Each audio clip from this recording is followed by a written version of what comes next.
فروجهن ولا يبدين زينتهن الا ما ظهر منها وَلْيَضْرِبْنَ بِخُمُرِهِنَّ عَلَى جُيُوبِهِنَّ وَلَا يُبْدِينَ زِينَتَهُنَّ إِلَّا لِبُعُولَتِهِنَّ أَوْ آبَائِهِنَّ أَوْ آبَاءِ بُعُولَتِهِنَّ أَوْ أَبْنَائِهِنَّ أَوْ أَبْنَاءِ بُعُولَتِهِنَّ أَوْ إِخْوَانِهِنَّ أَوْ بَنِي إِخْوَانِهِنَّ أَوْ بَنِي أَخَوَاتِهِنَّ أَوْ نِسَائِهِنَّ أَوْ مَا مَلَكَتْ أَيْمَانُهُنَّ أَوِ التَّابِعِينَ غَيْرِ أُولِي الْإِرْبَةِ مِنَ الرِّجَالِ أَوِ الطَّفْلِ الَّذِينَ لَا يَظْهَرُوا عَلَى عَوْرَاتِ النِّسَاءِ وَلَا يَضْرِبْنَ بِأَرْجُلِهِنَّ لِيُعْلَمَ مَا يُخْفِينَ مِنْ زِينَتِهِنَّ وَتُوبُوا إِلَى اللَّهِ جَمِيعًا أَيُّهَا الْمُؤْمِنُونَ لَعَلَّكُمْ تُفْلِحُونَ. یہ لمبی آیت ہے.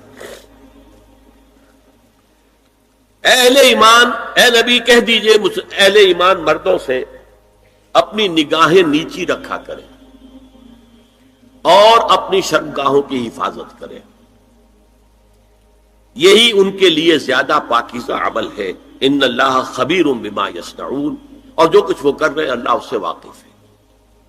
وَقُلْ لِلْمُؤْمِنَاتِ يَغْضُضْنَ مِنْ أَبْصَارِهِنَّ، اور مومن عورتوں سے بھی کہہ دیجئے کہ وہ اپنی نگاہیں جو ہیں نیچی رکھا کریں. وَيَحْفَظْنَ فُرُوجَهُنَّ، اپنی شرمگاہوں کی حفاظت کریں.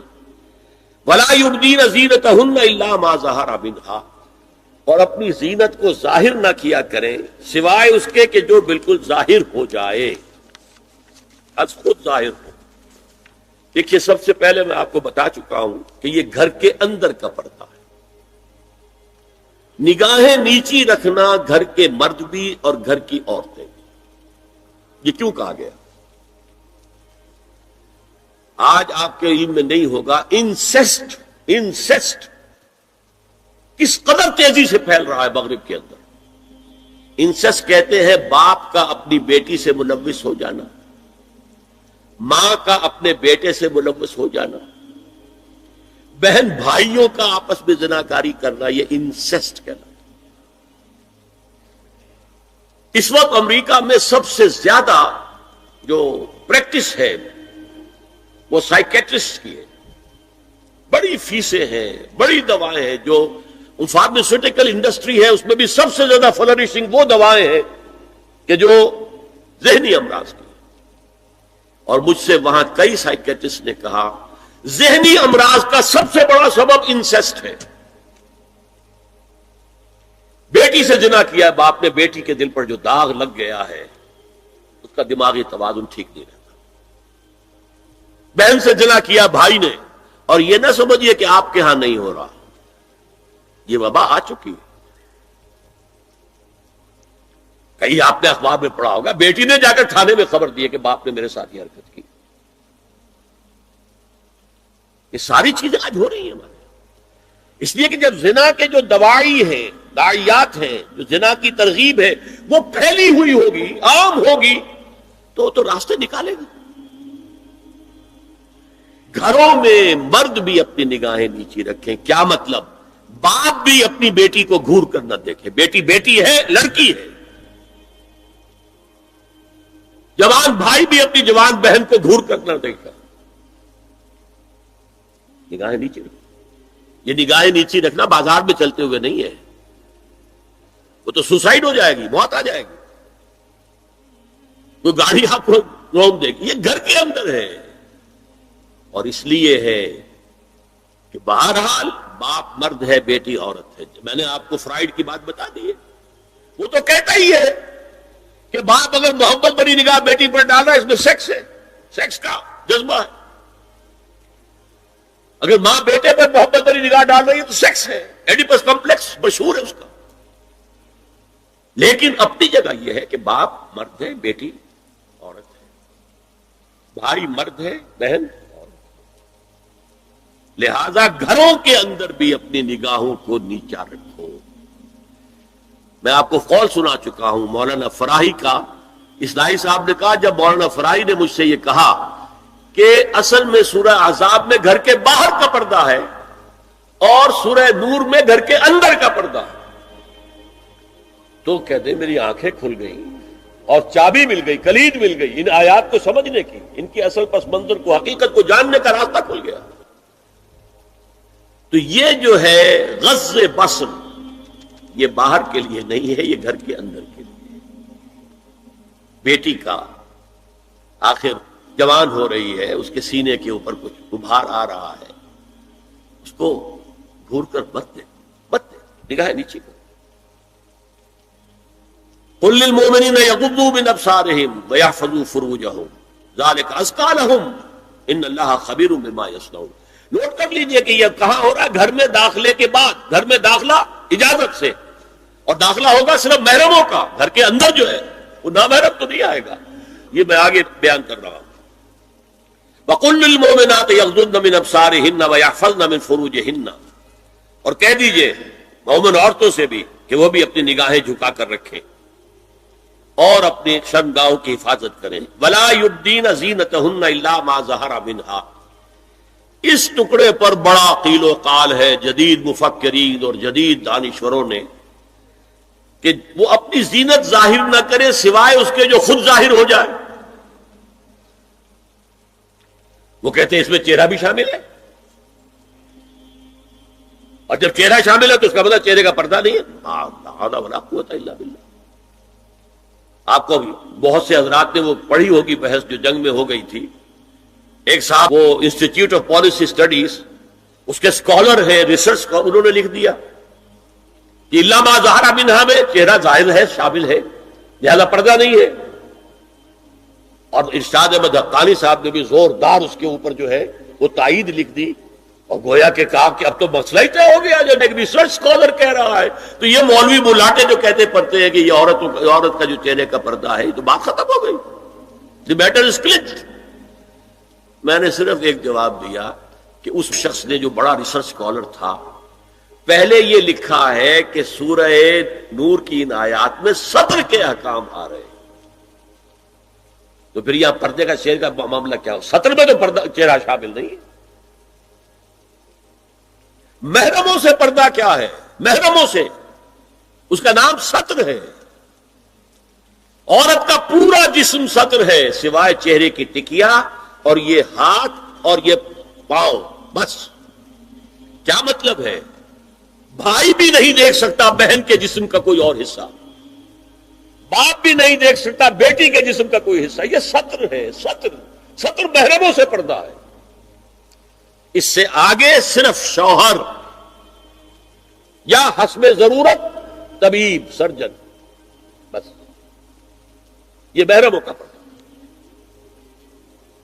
گھر میں عورت رہے گی تو سطر کے ساتھ رہے گی. محرم آئیں گے، چچا اس کا محرم ہے، آئے گا، لیکن وہ بھی تو مرد ہے نا. چہرہ تو نہیں ڈھانپے گی اس لیے کہ محرم ہے، لیکن باقی جسم سطر. عورت کا پورا جسم سطر ہے سوائے چہرے کی ٹکیا. بال بھی سطر میں شامل ہے. سر پر وہ سکارف جو آج کل بنا ہوا ہے، بہت بڑا مسئلہ، انہوں نے چہرے کو نکال دیا، صرف سکارف سمجھا ہوا، پر حجاب کہتے ہیں. حالانکہ وہ حجاب پورا تو نہ ہوا، وہ صرف ایک حصہ ہے، لیکن ایک حصہ صحیح ہے. سر کے بال جو ہے وہ چھپے ہونے چاہیے، یہ سطر میں شامل ہے. چہرے کی ٹکیا ہے جو سطر سے باہر ہے. ہاتھ ہے پہنچوں سے باہر، اور پیر ہے ٹخنوں سے نیچے، بس. اللہ اللہ. تو فرمایا ما ظہر منہا زینتہن میں الا ما ظہر منہا میں کیا کیا چیزیں آ سکتی ہیں. دیکھیے، اگر عورت پوری کی پوری برقعے کے اندر ملبوس ہے، چہرے پر بھی نقاب ہے، آنکھوں کے آگے بھی یا جالی ہے یا کوئی چشمہ ہے، تو پھر بھی اس کے حسن کا ایک حصہ وہ ہے جو ظاہر ہے. اگر طویل القامت ہے، قد و قامت، یہ حسن کا حصہ ہے کہ نہیں؟ وہ کہاں چھپائے گی؟ اور غالب نے جو شعر کہا ہے، تیرے سر قامت سے ایک قد آدم قیامت کے فتنے کو کم دیکھتے ہیں. سر قد عورت، اسی طرح جسم سے ڈول ہے، اکیرا بدن ہے، یہ تو نہیں چھپے گا. عورت موٹی ہے، کیسی ہے، جسم جو غیر متناسب ہے، یہ تو نہیں چھپے گا. متناسب ہے اعضاء، قداور ہے، اکیرا بدن ہے، یہ ہے وہ چیزیں کہ جو حجاب کے سلسلے میں ما ظہر منہا. یہاں ہو رہا ہے کہ جو سطر کے سلسلے میں ہے ما ظہر منہا زینت کا، اور وہ چہرہ ہے. لیکن اب اس میں ایک اور بات، وَلْيَضْرِبْنَ بِخُمُرِهِنَّ عَلَى جُيُوبِهِنَّ، یہ بھی گھر کے اندر کی بات ہو رہی ہے، کیونکہ میں پہلے بتا چکا ہوں جلباب ہوتا تھا جب گھر سے باہر نکلتی تھی عورت تو وہ اپنی چادر لپیٹتی تھی اپنے گرد، چہرہ نہیں ڈھانپتی تھی، صرف چہرے کا حکم دیا گیا اس کے ضمن میں، وہ سورہ عذاب کی آیت ہے، وہ رہ گئی، وہ میں بیان کروں گا۔ اور خمار اوڑھنی ہوتی تھی جو گھر میں اوڑھتی تھی، گھر میں ظاہر بات ہے کہ جلباب تو نہیں لیا جا سکتا، آخر گھر کا کام کاج کرنا ہے، ہلکی سی اوڑھنی تو وہ گھر میں، لیکن فرمایا وَلْيَضْرِبْنَ بِخُمُرِهِنَّ عَلَى جُيُوبِهِنَّ، اور انہیں چاہیے کہ اپنی اوڑھیوں کے، بکل اوڑھنیوں کے اپنے سینوں کے اوپر، گریبانوں کے اوپر بھی مار لیا کریں، تاکہ یہ سینے کے جو ابھار ہیں ان کو ایک ایڈیشنل کور مل جائے۔ دیکھیے سطر کا تقاضے کیا ہے، گن لیجیے۔ لباس دبیز ہونا چاہیے، باریک نہیں۔ حضور نے فرمایا اللہ کی لعنت ہو ان پر جو لباس پہن کے بھی ننگی ہوتی ہے۔ باریک اتنا لباس ہے یا چست اتنا لباس ہے، ڈھیلا ڈھالا ہونا چاہیے، دبیز ہونا چاہیے۔ لباس کے اندر یہ دو حصے جو ہیں وہ لازم ہیں۔ اور پھر سینے پر، اب ظاہر بات ہے کرتا پہنا ہوا ہے، ڈھیلا ڈھالا ہے، پھر بھی یہ سینے کے ابھار تو ظاہر ہو جائیں گے۔ ان پر ایک اضافی اوڑھنی سر پر سے لے کر اور اپنے اس گریبان کے اوپر بکل مار لینا، تاکہ یہ جو نسوانی حسن کا دوسرا مظہر ہے، پہلا چہرہ سب سے بڑا چہرہ۔ اب جو لوگ کہتے چہرے کا پردہ نہیں ہے تو خدا کے بندو پھر پردے کی ضرورت کیا ہے؟ نسوانی حسن اگر اس میں اٹریکشن ہے وہ کہاں ہوتا ہے سب سے بڑھ کر؟ مظہر اول کون سا ہے نسوانی حسن کا؟ چہرہ ہی تو ہے۔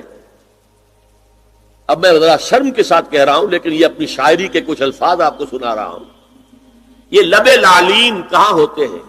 چہرے پر ہوتے ہیں یا کہیں اور ہوتے ہیں؟ یہ عارض گلگوں یہ کہاں ہوتے ہیں؟ چہرے پر ہوتے ہیں یا کمر میں لگے ہوتے ہیں؟ یہ چاہے زقن، تھوڑی میں اگر کچھ کھڈا پڑا ہوا ہو، چاہے زخم، یہ تعریفیں جو شاعری میں ہوتی ہیں یہ کہاں ہوتا؟ یہ بجگاہ کے تیر یہ کہاں ہوتے ہیں؟ یہ نرگسی آنکھیں یہ کہاں ہوتی ہیں؟ اور ستواں ناک یہ کہاں ہوتی ہے؟ چہرہ ہی تو ہے، سب سے بڑی اٹریکشن تو چہرہ، اسی کو نہ چھپایا تو پھر اور کیا چھپایا؟ ہاں دوسری چیز چھاتی کے ابھار بہت اٹریکٹیو ہوتے ہیں انسان کے لیے، اس کے لیے یہ ہے کہ وَلْيَضْرِبْنَ بِخُمُرِهِنَّ عَلَى جُيُوبِهِنَّ، کرتا بھی دبیز کپڑے کا ہو، کرتا جو ہے ڈھیلا ڈھالا بھی ہو، شلوار اور دبیز تر کپڑے کی ہو، ڈھیلی ڈھالی ہو، اور اوڑھنی کا بکل جو ہے اپنے سینے پر مار لیا جائے۔ اب اس کے بعد فرمایا وَلَا يُبْدِينَ زِينَتَهُنَّ إِلَّا لِبُعُولَتِهِنَّ، اب یہاں یہ زینت کا لفظ آ رہا ہے چہرے کے لیے، اور چہرے ہی میں کچھ سنگھار بھی ہوتا ہے، کچھ سرما لگایا ہوا ہے، فرض کیجئے کسی اور طرح کا کوئی زیور پہنا ہوا ہے، گلے میں پڑا ہے، کانوں میں بندے ہیں وغیرہ وغیرہ، یہ زینت چہرہ اور اس کے ساتھ کوئی بناؤ سنگھار کا معاملہ، جس کی کہ حضور صلی اللہ علیہ وسلم نے تلقین کی ہے۔ عورت کو گھر میں بن سور کر رہنا چاہیے، شوہر کے لیے ایٹریکٹیو رہنا چاہیے، خاص طور پر شوہر جب آنے والا ہے شام کو دفتر سے، اس وقت عورت جو ہے بن سور کر رہے ہیں، اس لیے کہ اصل مقصد کیا ہے؟ جتنی بھی انسان میں سیکشول انرجی ہے وہ مرکوز رہے شوہر اور بیوی کے درمیان، یہ فلسفہ ہے۔